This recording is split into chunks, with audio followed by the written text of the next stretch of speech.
Olá, pessoal, sejam muito bem-vindos a mais um episódio do Deu Liga. E hoje estamos com um convidado muito especial aqui, Renato Paes, da AWS, e vamos falar de um tema que está na ponta da língua de todo mundo.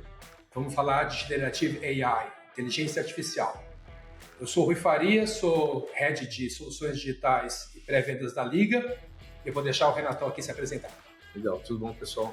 Meu nome é Renato Paes, eu trabalho como Go-to-Market Specialist de Analytics para a AWS. Um grande prazer estar aqui no Deu Liga com vocês para falar desse tema que tem tomado um bom tempo aí na nossa agenda nesses últimos meses, né? Que é a IA generativa. É isso aí. Esse tema tem aparecido com muita força desde o começo do ano, né? 2023 foi um ano que teve uma súbita mudança nesse tema de inteligência artificial, porque a gente já conhecia a inteligência artificial de outras formas, né, Renato? Sim. E agora, de repente, a coisa se popularizou de uma forma que a gente nem imaginava que poderia acontecer. O que mudou, Renato? Bom, se a gente for olhar de uma certa forma, antigamente, né? Antigamente é pouco Ainda tempo. hoje, quando a gente trabalha com os modelos de machine learning, a expectativa é que a gente tenha saídas determinadas.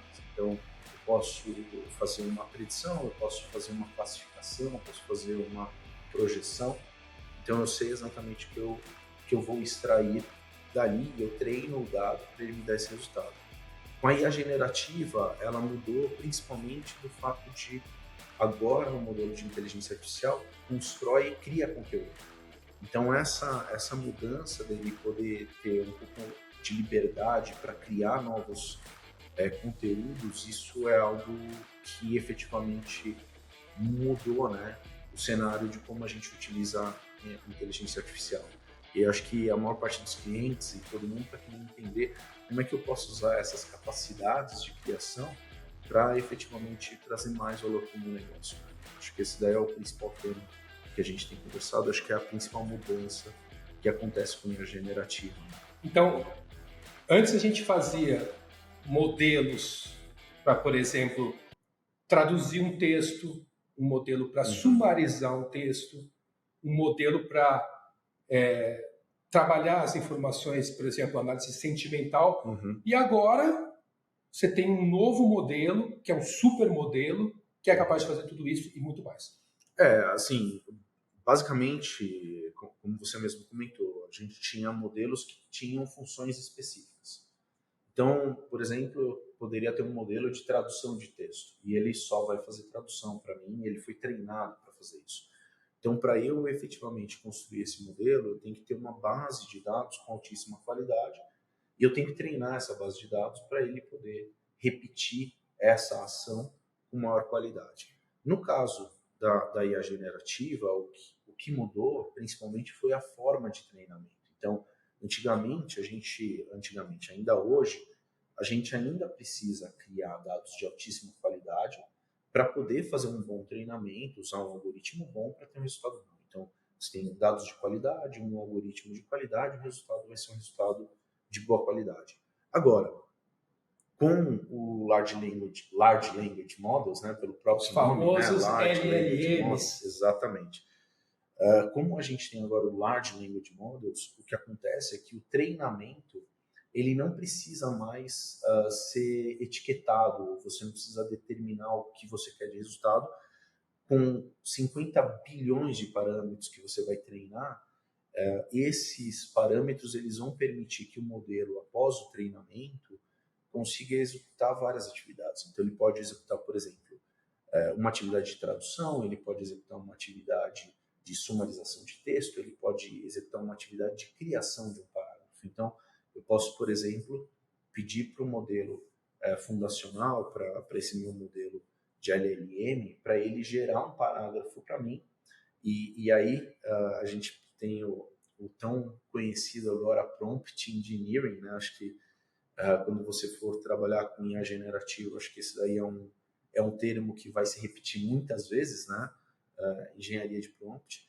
Você pode falar para ele, olha, eu quero que você crie um parágrafo com um determinado tom, né? Com essas palavras e você pode dar instruções para esse modelo e ele vai construir, ele vai criar um parágrafo, ele vai criar um texto com aquelas, obedecendo aqueles parâmetros, e você também pode fazer alguns tipos de ajustes lá nas saídas. Então, a IA generativa ela permite que você tenha muito mais flexibilidade de saídas. E como você falou, eu vou poder fazer várias atividades a partir desse mesmo modelo. Né? E, na verdade, a grande mágica desses modelos de LLM é exatamente o gigantesco volume de dados que foi utilizado para treinar cada um deles. Né? Sim. Eles tiveram que consumir muita informação para que eles consigam criar resultados tão hábeis. Às vezes parece uma mágica o que ele está fazendo. Você entra nesses... Eu vou citar aqui, obviamente, o da OpenAI, o ChatGPT, que é incrível, mas assim, você também tem filhas, né? Eu tenho uma filha também. A minha filha tem usado o ChatGPT para fazer trabalhos de escola. E eu fico olhando, cara, como é que uma tecnologia se popularizou tão rápido e se tornou tão acessível para as pessoas, assim, de profissionais até crianças em idade escolar, usarem isso com uma certa naturalidade, né? Então, assim, é uma coisa que é impressionante o que aconteceu. Agora, pensando agora para o lado mais realista da AI, né? A AI nem sempre acerta tudo, né? Ela também pode passar por uma situação de que ela não consiga fazer alguma determinada atividade. O que acontece é que quando a gente está com modelos de machine learning, eu tenho saídas específicas que eu quero. Né? Então, eu sei qual que é o resultado que eu quero alcançar e eu tenho a minha base de treinamento que define um determinado tipo de comportamento do meu dado. Então, se o comportamento do meu usuário mudou, eu vou precisar retreinar o modelo, porque a acurácia, né, daquele modelo vai ficar menor. Então, não quer dizer que eu vou acertar sempre, mas eu vou acertar muito. E quando eu começo a errar mais do que eu esperava, eu posso passar por um retreino desse modelo, porque provavelmente o comportamento do meu dado está diferente e eu preciso retreinar o modelo. Legal. Quando a gente vai para o modelo de LLM, não existe um acertar quando ele está criando o parágrafo. Né? Assim, existe talvez alguns tipos de tuning que você consegue colocar. E aí, entrando na questão do prompt engineering, assim, eu tenho uma passagem do filme, né, da história da Alice no País das Maravilhas, né, que a Alice ela vira e pergunta para o gato, tem um monte de caminhos, e ela fala assim, gato, qual que é o melhor caminho? Aí o gato falou assim, para onde você quer ir? Eu falei assim, eu não sei, então qualquer caminho serve. E muitas vezes a gente não sabe exatamente onde a gente quer chegar. Né?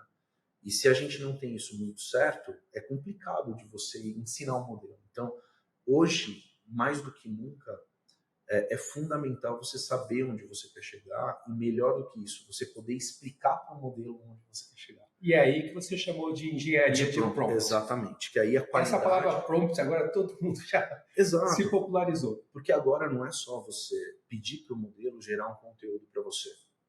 Agora a qualidade de como você faz esse pedido vai ter um impacto direto no resultado que você quer alcançar. Exato. Né? E até quando a gente começa a falar sobre o modelo de LLM, a forma de interação é um novo aprendizado para todo mundo. Então, você trouxe o exemplo da sua filha, ou de várias outras pessoas. Hoje, essas pessoas estão aprendendo a fazer os pedidos para o modelo fundacional e a qualidade desse pedido está totalmente vinculada com o resultado que você espera alcançar. Exatamente. Mas não tem certo e errado, né? Porque é muito mais uma questão de você garantir ou ajustar essas saídas, né? Que você vai poder pedir para ele gerar um novo conteúdo, ou para ele sumarizar um determinado conteúdo, ou pegar pontos principais daquele conteúdo. Então, tudo vai depender de como você vai estruturar esse pedido para o modelo fundacional. Exatamente. Agora, uma coisa bacana da Generative AI é que a gente começou a usar Generative AI, né, principalmente com o boom do ChatGPT, pensando sempre ali em fazer um prompt, né, perguntando alguma coisa. Então, assim, monte um roteiro de viagem em Paris em 3 dias, sendo que eu vou frequentar apenas 2 lugares por dia. Né? E ele gera lá um conteúdo e você fica, assim, maravilhado. Agora, essa história de AI generativa já está tomando outros caminhos. Né? Outro dia, por exemplo, eu descobri um site de AI generativa que era capaz de fazer apresentações PowerPoint. Então, com um prompt e dando um tema, um assunto, e obviamente, quanto melhor o prompt, melhor a qualidade da resposta, ele era capaz de gerar um PowerPoint com o número de slides que eu pedia, com o template que eu pedia, com o tom que eu pedia, já com conteúdo. Né? Achei incrível. E é claro, existem aquelas AI generativas que geram imagens, que geram vídeos, que geram... Agora, assim, uma quantidade muito impressionante. E como é que... Assim, esses são os pessoais da AI. Como é que a gente pode usar a generativa AI nas empresas? Na verdade, sim, é uso pessoal como pessoa física, né? Mas como pode ser pessoa um física, B2C, exato, né? claro. Pode ser um modelo B2C. Exato. Acho que tem várias formas de você poder usar modelos de IA generativa. E acho que uma das coisas que é importante a gente falar, principalmente para o público, quando a gente fala de IA generativa, agora tudo vai ser IA generativa? Não. Você vai ter os modelos que é muito mais eficiente do ponto de vista econômico para você continuar usando o modelo de machine learning. De machine learning, sei lá, você já deep usava. learning, Exato. modelo de regressão. Então, assim, tudo vai depender de qual que é o seu objetivo de negócio. Perfeito. Né? Agora, quando você vai criar um produto para o usuário final, né? Então, é claro que a gente pode falar, olha, eu posso usar IA generativa para fazer um modelo de negócio, para suportar o meu modelo de negócio que é B2B, né? Business to business, como eu também posso ter um modelo de IA generativa para gerar B2C, né? que é, por exemplo, esse site. E nisso, você também não vai poder deixar tudo super aberto. Então, apesar do prompt que você coloca para ele pedindo para ele, gera uma apresentação que fala do tema X com tantos slides, ele ainda vai ter uma complementação de prompt para poder garantir aquela qualidade ou para sair obedecendo alguns outros padrões que são importantes. Exemplo, hoje, muitas empresas que estão pensando em utilizar a IA generativa, elas estão preocupadas, por exemplo, com a segurança do dado. Sem dúvida. Né? Muitas empresas estão preocupadas, poxa, mas eu preciso manter a minha linha corporativa, né? Eu não quero que a IA generativa gere conteúdos que vão contra o que a minha empresa prega. Então, você precisa ter alguns guardrails, né? Alguns controles para garantir que aquele resultado da IA generativa está dentro do que é esperado. Então, eu acho que esse é o grande ponto de como a gente pode efetivamente utilizar a IA generativa de uma forma mais eficiente. Esse ponto de segurança é um ponto que as empresas têm uma enorme preocupação, né? Como que eu vou alimentar uma IA com dados da minha empresa, Sim. Né? Eu tenho medo, não sei se isso pode vazar ou se isso pode ser usado pelo meu concorrente ou alguma coisa parecida. E principalmente também onde eu vou colocar esses meus dados, né? Como é que a AWS está trabalhando a IA generativa? Legal que você perguntou. Acho que tem várias coisas, né? A AWS ela tem uma preocupação. A gente fala que o nosso job zero é segurança, né? Então, a gente tem muita preocupação não apenas pela qualidade do serviço que a gente vai entregar para o nosso cliente, mas também pela segurança do dado que a gente vai ter. Então, uma das coisas que a AWS ela vem trabalhando é como a gente consegue simplificar o uso de IA generativa. Então, hoje nós temos um serviço chamado Amazon Bedrock.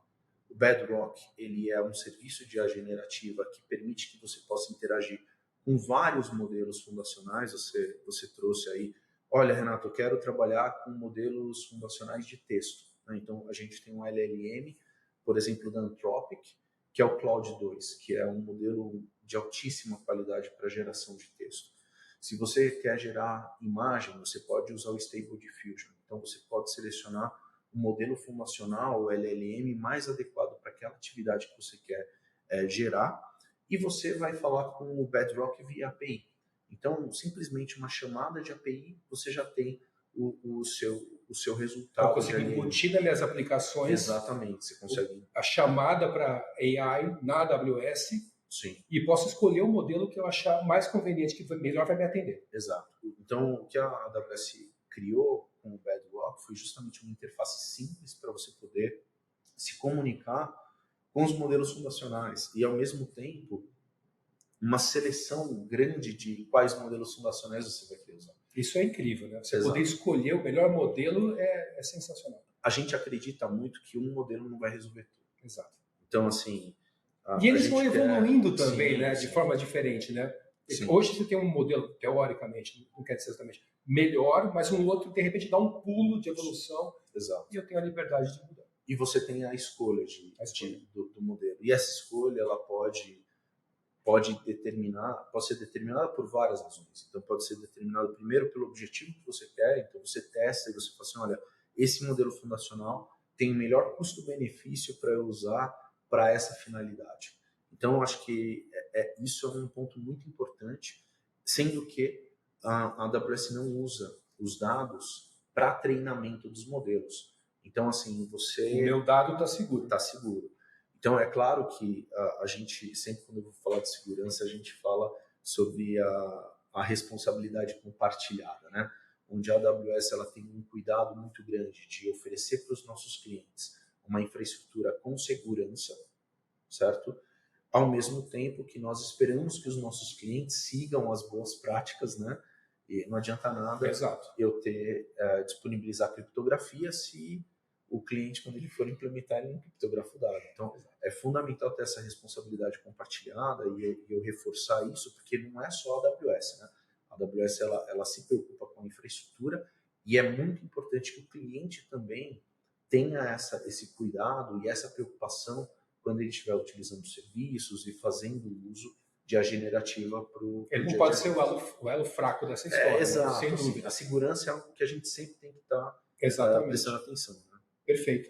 E aí aquela solução lá que ajuda os programadores? Então, isso daí é uma parte legal, assim. Cara, eu vi isso aí. Na AWS, na AWS e eu tenho conversado com algumas empresas, né? O pessoal, principalmente head de desenvolvimento, uma das coisas que a generativa tem ajudado bastante, assim, vamos supor, é um low-hanging fruit, vamos dizer assim, né? Uma primeira oportunidade é ajudar a codificação.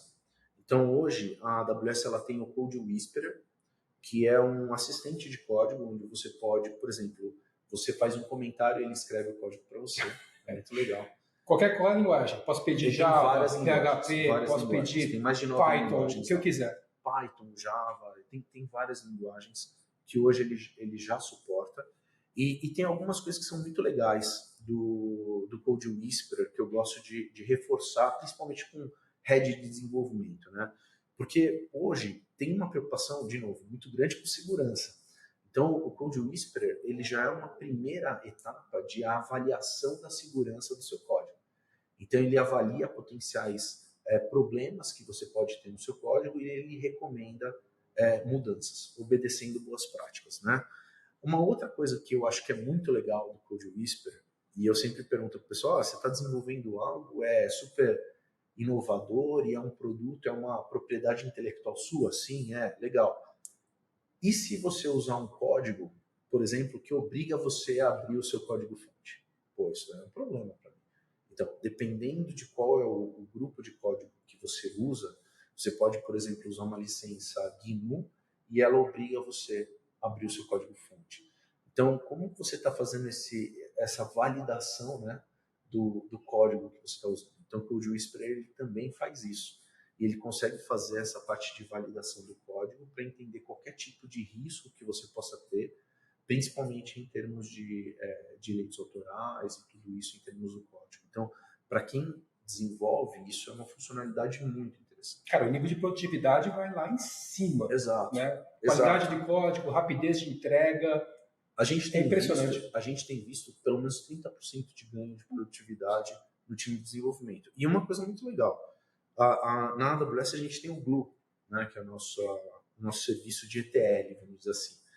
E o Code Whisperer ele suporta o Glue também. Então, para quem vai desenvolver pipeline de dados, você pode desenvolver pipeline de dados usando o Code Whisperer, suportando aí o... É sensacional. Bom, o foco da Liga é soluções de dados.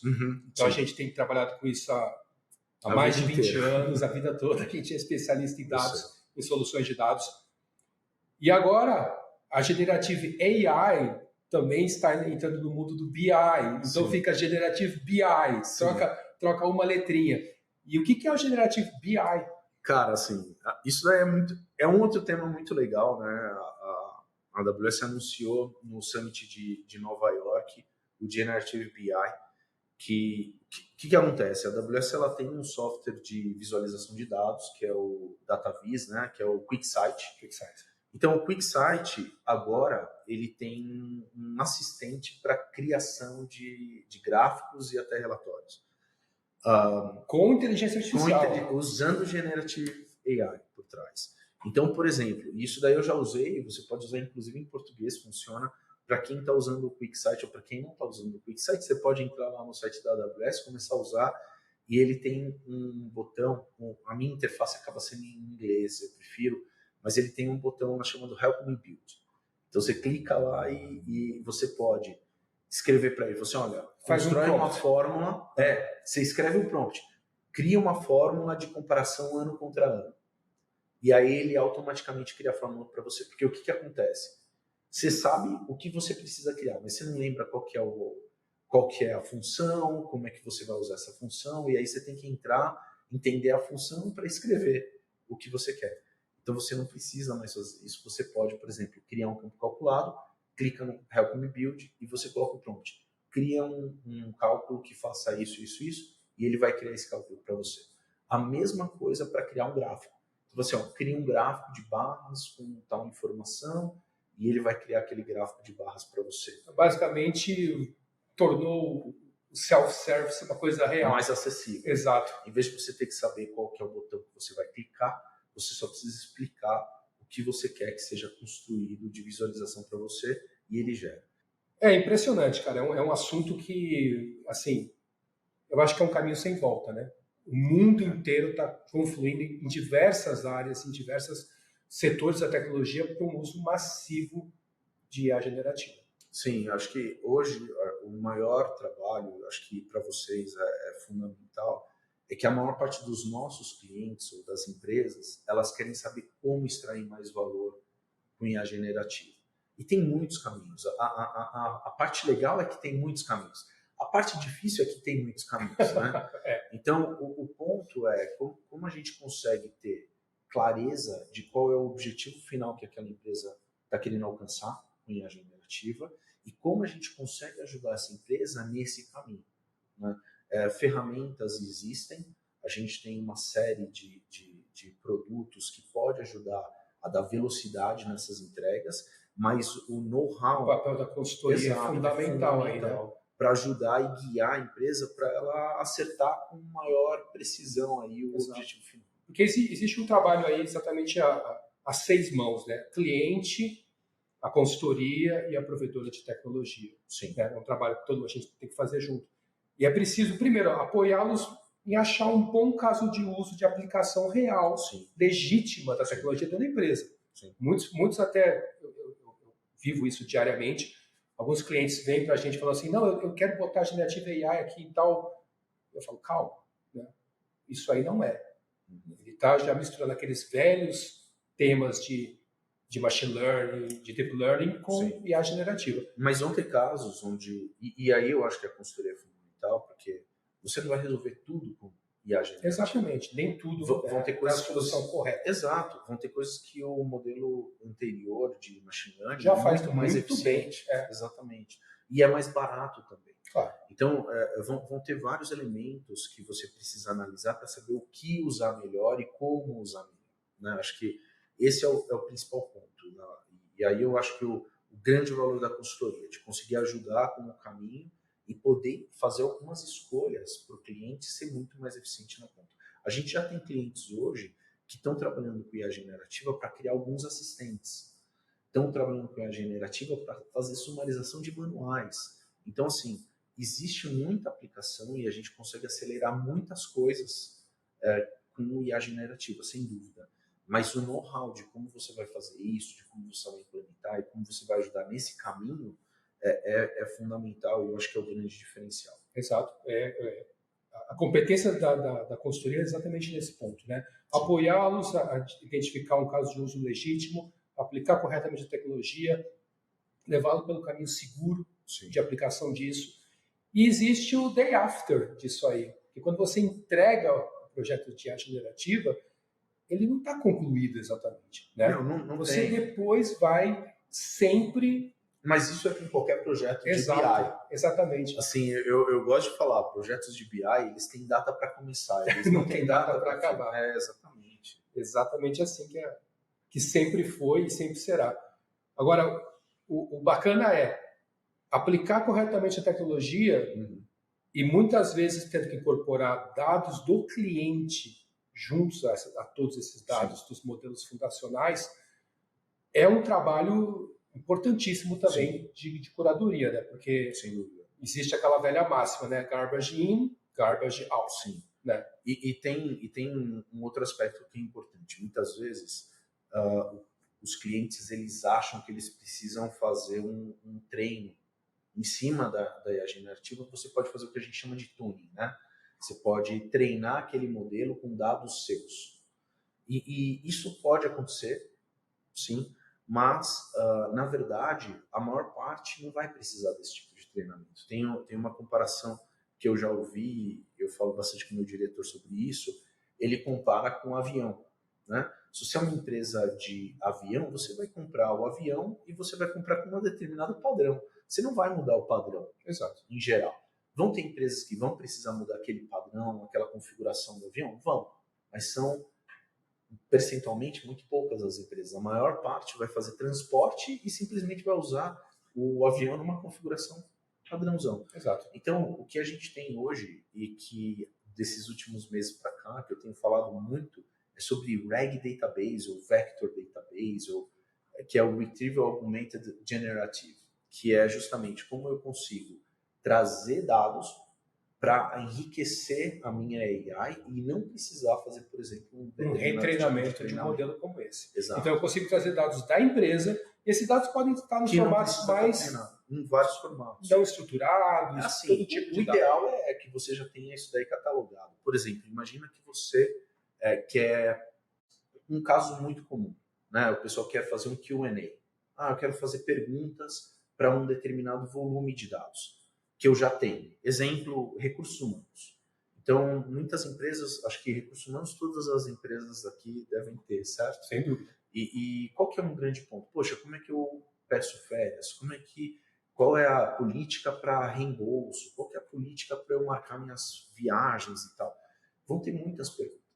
Então, o que você pode usar com o RAG Database? Em vez de eu ter que mandar todas as informações do recurso humanos para eu poder extrair as respostas dali, eu posso simplesmente fazer uma seleção. Então, eu sei que você está perguntando sobre férias. Então, manda aquele capítulo de férias para ele me trazer uma resposta. Então, você consegue, de certa forma, separar o conteúdo e ser muito mais específico na sua busca. E isso, o resultado é muito positivo, muito bom, e você não precisa fazer um tuning do modelo para considerar aquele dado. Então, e isso é uma das grandes discussões, acho que isso daí vai um outro podcast só para falar de RAG Database, mas são vários temas que a gente acaba envolvendo em cima de IA generativa e volta de novo. Aí é um momento onde a consultoria é tão importante, de falar, cara, para esse cenário especificamente, você não vai precisar fazer um tuning, você consegue usar um RAG, você não vai precisar usar Generative AI, você consegue usar um modelo normal de Machine Learning com Deep Learning. Então,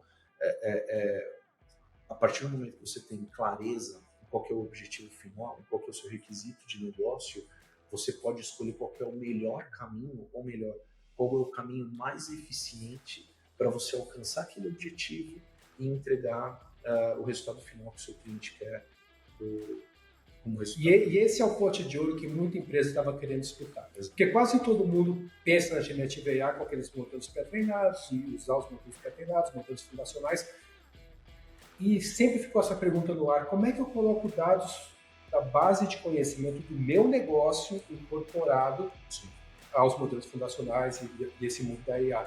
E muitas empresas hoje estão perdidas nesse tema, né? E a AWS tem uma solução que faz isso de uma maneira não só inteligente, como extremamente, não diria produtiva, mas extremamente fácil. É fácil, racional de se fazer, né? Sim. Quer dizer, aqui os dados da minha empresa, os dados da minha base de conhecimento, meus dados da minha empresa que alimentam esses diversos conteúdos personalizados e o modelo fundacional trabalhando com um modelo que é capaz de pegar esses dados e trazer essas respostas e soluções. E aí a gente vai falar de vários outros serviços como o Agent for Tech, que ajuda você a ter esse workflow. Você vai poder usar dados da sua base de dados para fazer. Então, eu não vou inventar o saldo da sua conta, né? Tem que trazer exatamente o seu saldo. Exato. Então, como é que a gente faz isso? Como a gente cria esse fluxo para simplificar esse processo? Então, a gente entende que isso é uma necessidade, a gente vem trabalhando em disponibilizar serviços que vão atender essas demandas e sem dúvida, a gente conta muito com parceiros como a Liga, né, que vão ajudar os nossos clientes a fazer o melhor uso disso para implementar essas soluções.